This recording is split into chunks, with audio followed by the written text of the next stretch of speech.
I think the new AMG E63 is a pretty amazing achievement, with its incredible ability to switch between supercar performance and luxury saloon comfort, and when I drove it last year I concluded that the new M5 will have to be very amazing to topple it.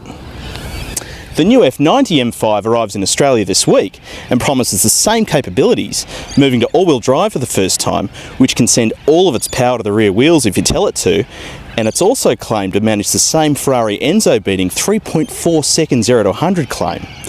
It'll also drive semi-autonomously like the Merc.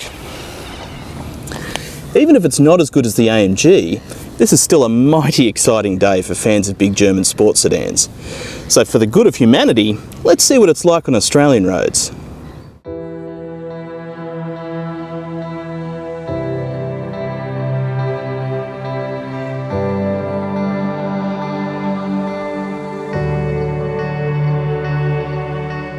The new M5 brings a slightly tweaked version of the previous F10's twin-turbo 4.4-litre V8, which now makes more power and torque than ever.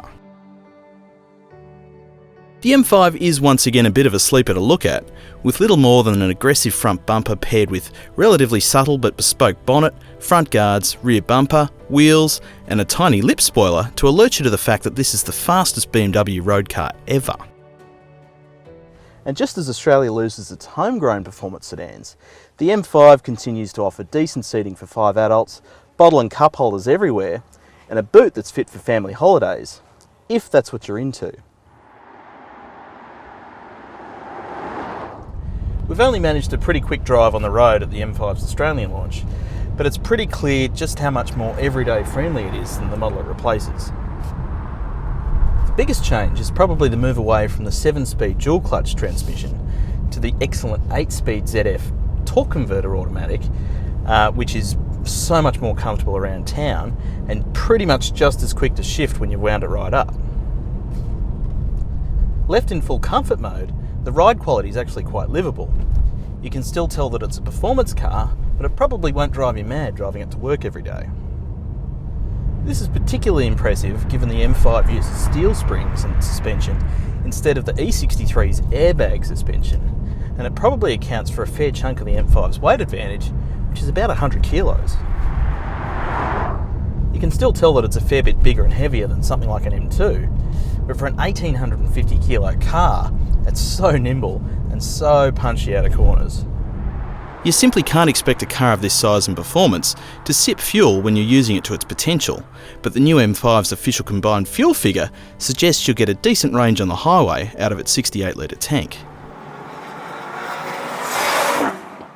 It's hard to imagine many Australian M5 owners will actually take their car out on a racetrack, but it's the only place you'll really get to appreciate what it's capable of, so you really should.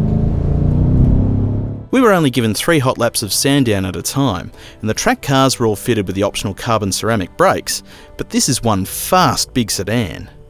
The 0 to 100 time is only a small part of the story here. It's the 0 to 200 in a claimed 11.1 seconds that you'll feel on the track, and we were nudging 250 along the back straight. Unlike the oversteering monster M5s of the past, the new one's all-wheel drive puts the power to the ground so darn effectively, when you leave it on that is. At the flick of a switch, you can scale back from 4-wheel drive to 4-wheel drive sport mode, which enables a fair chunk of oversteer while still keeping a decent safety net. 2-wheel drive mode disconnects the front wheels altogether, but we were happy to leave it in 4-wheel drive sport at Sandown. The new M5 is another masterpiece from the brilliant minds at M. Whether it's better or worse than the E63 is impossible to say in isolation, but I can tell you it's bloody good. All-wheel drive is a very good thing for the M5.